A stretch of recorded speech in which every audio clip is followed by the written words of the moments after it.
Assalamualaikum students, how are you all? Students, I hope 1.1 और exercise 1.2 आपको अच्छे से समझ आ गई होगी. Today we are going to start exercise 1.3. Before I am going to start exercise 1.3, first of all we will read some definition about this exercise.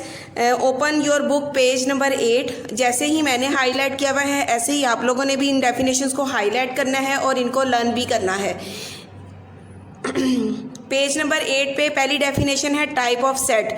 Set कितनी तरह का होता है? There are 3 type of set. Set की 3 किस्में होती हैं, यानी 3 तरह का सेट हमारे पास मौजूद होता है. फाइनाइट सेट, इनफाइनाइट सेट और एम्प्टी सेट. अब फाइनाइट सेट क्या होता है? अ set having finite number of element is called finite set. एक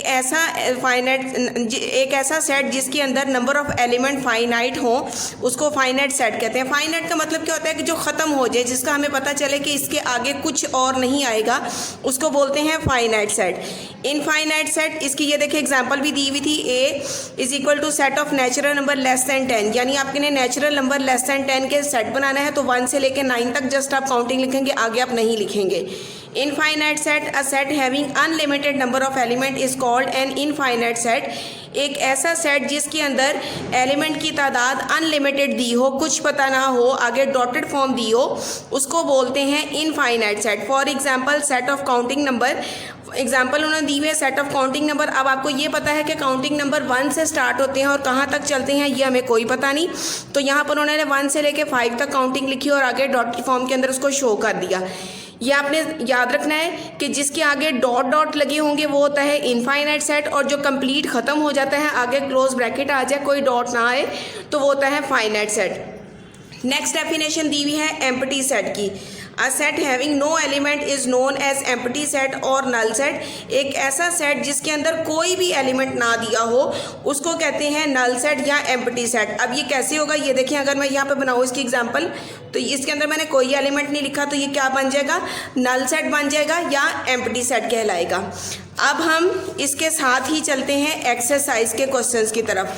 साथ साथ डेफिनेशन रीड करेंगे, साथ साथ हम एक्सरसाइज के क्वेश्चन की तरफ चलते जाएंगे. First of all you will have to mark date and day on book page number 11. Page number 11 के ऊपर आपने डेट एंड डे मार्क कर लेनी है. Exercise 1.3 question number 1, which of the following set is the empty set. आपको ये बताना है कि कौन सा सेट एम्प्टी सेट है, यानी जो बिल्कुल खाली होगा वो होगा एम्प्टी सेट, कोई एलिमेंट नहीं होगा. नंबर 1 दिया हुआ the set of whole number less than 1. Whole number less than 1 से ये देखें मैंने आपकी आसानी के लिए सेट भी साथ बनाकर दिखा दिया है. होल नंबर 1 से छोटा क्या होगा? 0 होगा, तो ये एम्प्टी सेट नहीं होगा, ये कंप्लीट सेट कहलाएगा. मैंने आगे set is equal to set लिख दिया. Set of English alphabet between U and V. अब इंग्लिश अल्फ़ाबेट यू और वी के दरमियान कोई लेटर आता है? कोई लेटर नहीं आता, एम्प्टी सेट हो गया और आगे लिख दिया empty set. The set of vowel other than A और ओ. क्या वॉवल वर्ड्स में सिर्फ ए और ओ आता है या बाकी भी कोई और लेटर आता है?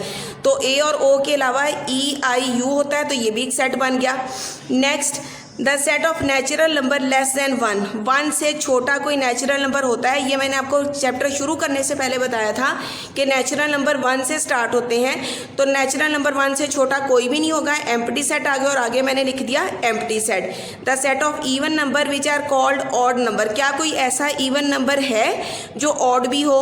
तो क्या कोई ऐसा नंबर है जो 2 के टेबल में भी आए और 3 के टेबल में भी आए? ऐसा कोई नंबर नहीं है कि कोई ऐसा इवन नंबर हो जिसको हम ऑड भी कह दें, तो ये भी आ गया एम्प्टी सेट. अच्छा जी, अब नेक्स्ट क्वेश्चन की तरफ आ जाए. सेपरेट द फाइनाइट और infinite set from the following. आपने फाइनाइट और इनफाइनाइट सेट को अलग अलग करना है. मैंने आपको बताया कि जिनके आगे ऐसे डॉट फॉर्म में हो, डॉटेड फॉर्म में, वो होते हैं इनफाइनाइट सेट. अब ये देखें, लेटर ऑफ वर्ड हल्ला गुल्ला. हल्ला गुल्ला एक कंप्लीट लेटर है, इसको सेट की फॉर्म में लिखा जा सकता है. जो रिपीटेड वर्ड हैं उनको ख़त्म कर देंगे, एक दफ़ा लिख देंगे और सेट बनाया जा सकता है. ये आ गया finite. Number B, set of natural number. Natural number 1 से स्टार्ट होते हैं, कोई पता नहीं किधर तक जाते हैं, तो ये इसके आगे डॉट लाजमी लगेंगे, इस वजह से इसको मैंने इनफाइनाइट लिख दिया. Number of days in a year. एक साल में कितने दिन होते हैं ये आपको पता है. 1 से स्टार्ट होते हैं और 365 तक चलते हैं तो ये फाइनाइट हो जाएगा। इस्लामिक मंथ भी आपको पता है फिक्स होते हैं, वो भी फाइनाइट सेट हो गया। अब 369 up to so on dotted form infinite. CFIMORU ये एक लेटर दिए हुए हैं और सेट बनाया हुआ तो ये फाइनाइट सेट होगा। G 1/2, 2/4, 3/6 आगे डॉटेड फॉर्म है तो ये इनफाइनाइट सेट होगा। नेक्स्ट डेफिनेशन है आपके पास singleton set. A set having a single element is called singleton set. एक ऐसा सेट जिसके अंदर सिर्फ एक एलिमेंट हो उसको सिंगलटन सेट कहते हैं। फॉर एग्जांपल सेट बनाया, सिर्फ ए लिख दिया, सेट बना के जस्ट बी लिखा और 1/2 इसेट्रा। नेक्स्ट आपके पास टॉपिक है इक्वल और इक्वलेंट सेट। इक्वल सेट किसको कहते हैं और इक्वलेंट सेट किसको कहते हैं। इक्वलेंट सेट की डेफिनेशन ये मैंने हाईलाइट की है। 2 sets are called equivalent. 2 set उस वक्त इक्वलेंट कहलाएंगे if and only 1 to 1 corresponding can be establish between them, यानी उनके तमाम नंबर ऑफ एलिमेंट दोनों सेट्स में एक जैसे हों। यानी देखें यहाँ पर ए सेट में कितने एलिमेंट थे 1 2 3 4 और बी सेट में भी कितने एलिमेंट थे 1 2 3 4, तो ये क्या हो जाएगा इक्वलेंट सेट कहलाएगा। नॉन इक्वलेंट क्या है, 2 sets are called non equivalent. 2 set उस वक्त नॉन इक्वलेंट सेट कहलाएंगे if 1 to 1 corresponding can not establish between them, कि अगर उसके दोनों सेट्स में नंबर ऑफ एलिमेंट एक दूसरे के इक्वल ना हो। अब देखें यहाँ पर सी सेट के अंदर 4 एलिमेंट हैं और डी सेट के अंदर 5 एलिमेंट हैं, तो ये क्या होगा कि डी सेट के अंदर एक एलिमेंट ज़्यादा है जिसकी वजह से ये क्या कहलाएगा नॉन इक्वलेंट सेट कहलाएगा। अब हम चलते हैं बुक की एक्सरसाइज के क्वेश्चन नंबर 3 की तरफ, जिसमें आपको बताना है कि क्या ये सेट इक्वलेंट है और non equivalent. Find the following pair of set are equivalent और नॉन इक्वलेंट। आपने ये बताना है कि ये दोनों पेयर जो है ये इक्वलेंट कहलाते हैं या नॉन इक्वलेंट। अब देखिए पार्ट 1 में ए में 2 एलिमेंट दिए हुए हैं, बी में 3 दिए हुए हैं, तो ये मैंने ऊपर क्या लिख दिया नॉन इक्वलेंट। सेकेंड पार्ट में देखें ए के अंदर 2 एलिमेंट थे, बी के अंदर भी 2 एलिमेंट थे, इक्वलेंट ऊपर लिख दिया। इधर देखें 1 2 3 4 और इसी तरह से 1 2 3 4 दोनों के अंदर नंबर ऑफ एलिमेंट इक्वल थे तो ऊपर छोटा सा इक्वलेंट लिख दें। फिर देखें 1 2 3 4 5 और इधर बी सेट के अंदर भी 5 एलिमेंट थे, 5 और 5 इक्वल हो गया तो इक्वलेंट सेट कहलाएगा। फिर इधर देखें नेक्स्ट 5 पार्ट में ए ई आई ओ यू ये 5 नंबर बनते हैं और एल एम एन ओ ये 4 नंबर थे। 5 और 4 इक्वल नहीं होता तो इसके आगे मैंने नॉन इक्वलेंट लिख दिया। 6 पार्ट पे आ जाए set of 4 natural number and B set of 3 wild animal. 4 natural number 3 wild animal के इक्वल नहीं हो सकते, इस वजह से मैंने आगे नॉन इक्वलेंट लिख दिया। 7 पार्ट पे आ जाए the set of 5 river of Punjab and B है क्या the set of colour in Pakistani flag. अब आपको पता है कि पाकिस्तानी फ्लैग के अंदर 2 कलर होते हैं, 2 और 5 इक्वल नहीं हो सकता तो इसके नीचे मैंने नॉन इक्वलेंट लिख दिया। नेक्स्ट क्वेश्चन है आपके पास इक्वल सेट। अब इक्वलेंट और नॉन इक्वलेंट का तो आपको कंफर्म हो गया कि कैसे पता चल गया, इसकी सारी डेफिनेशन क्लियर हो गई। इक्वल सेट का कैसे पता चलता है, इक्वल सेट का कैसे पता चलता है कि आपको 2 सेट दिए हुए हैं, दोनों सेट्स के अंदर नंबर ऑफ एलिमेंट्स भी एक जितने दिए हों और नंबर एलिमेंट्स हों भी एक जैसे, यानी जो एलिमेंट P के अंदर हैं वही एलिमेंट अगर Q के अंदर भी होंगे तो उसको आप कहेंगे इक्वल सेट। अब इसकी कोई खास कोई स्पेसिफिक डेफिनेशन नहीं इधर बुक में दी हुई, तो मैं आपको इसको जस्ट करना सिखाती हूँ। ये देखें आपको क्वेश्चन नंबर 4 में करना है which of the following pair set are equal. आपने बताना है कि कौन से सेट इक्वल हैं। ए में देखें दिया हुआ है A B C D E और बी में दिया हुआ है A B C D E, दोनों में एक जैसी दिए हुए थे, नंबर ऑफ एलिमेंट भी बराबर हैं और इधर ए बी सी तरतीब से दी हुई थी और इधर थोड़ी सी उन्होंने शफल फॉर्म में दी हुई थी, तो ये क्या हो जाएगा इक्वल सेट। नेक्स्ट देखें बी पार्ट, ये ज़रा ध्यान से चेक करना आपने, इसमें क्या दिया हुआ है 1 2 3 4 5। अब इसमें उन्होंने था उसको ओपन करके लिख दिया, ओपन करके लिखा, मैंने इसको सॉल्व कर दिया। 1 + 0 1, 1 + 1 2, 2 + 1 3, 1 + 3 4 और 1 + 4 5। अब आप गौर से देखिए 1 1 2 2 3 3 4 4 और 5 5, यानी इधर भी 1 2 3 4 5 है और इसको सॉल्व कर लिया तो भी आपके पास 1 2 3 4 5 बना, तो ये क्या आ जाएगा इक्वल सेट आ जाएगा।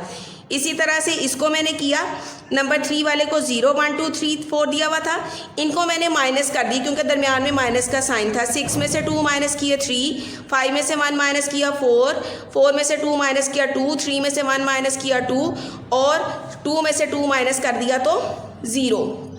अब देखें इधर क्या है 0 2 2 4 3, तो यहाँ पर क्या है 0 1 2 3 4, तो ये क्या आ जाएगा नॉट इक्वल सेट आएगा क्योंकि यहाँ पर 2 जो है वो 2 दफ़ा। लास्ट क्वेश्चन आपको है, ये साइन आपको पता है कि मैंने 1.3 में आपको बताया था कि सबसेट का है, यानी इस सेट के सारे एलिमेंट अगर दूसरे सेट के अंदर मौजूद होंगे तो वो सबसेट होगा, अदरवाइज उसके ऊपर आपने क्रॉस लगा देना है। ये कॉन्सेप्ट आपको 1.1 के अंदर क्लियर करवा दिया हुआ है। अब देखें यहाँ पर ए सेट दिया हुआ है, बी दिया हुआ है, सी दिया हुआ है, डी दिया हुआ है और नीचे डिफरेंट ऑप्शंस दी हुई हैं। देखिए उन्होंने पहली ऑप्शन क्या दी हुई है कि ए सबसेट है बी का। ए के एलिमेंट देखें उसके अंदर क्या है ए बी सी, और बी के एलिमेंट देखें उसके अंदर क्या है बी सी डी। यहाँ पर देखें ए मौजूद नहीं है और इधर डी मौजूद नहीं है, तो ऊपर हमने ऐसे भी कट करके लगा सकते हैं या ऐसे सिंपल ऊपर आप क्रॉस करके लगा सकते हैं कि ए बी का सबसेट नहीं है।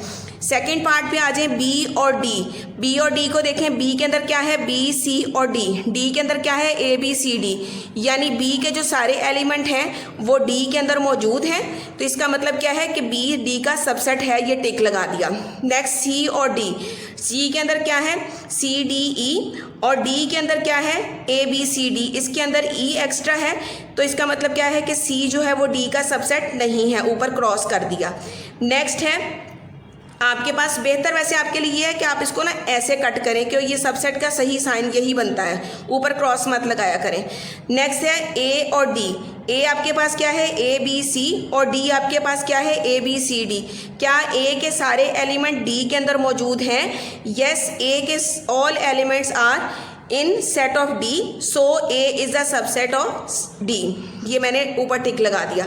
नेक्स्ट बी एंड सी, आपको बताना है either B is subset of सी।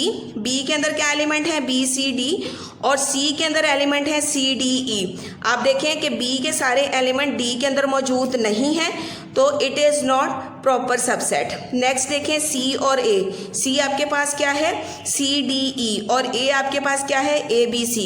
इसके सारे एलिमेंट इसके अंदर मौजूद नहीं है, तो इसके ऊपर भी हमने ऐसे कट लगा दिया।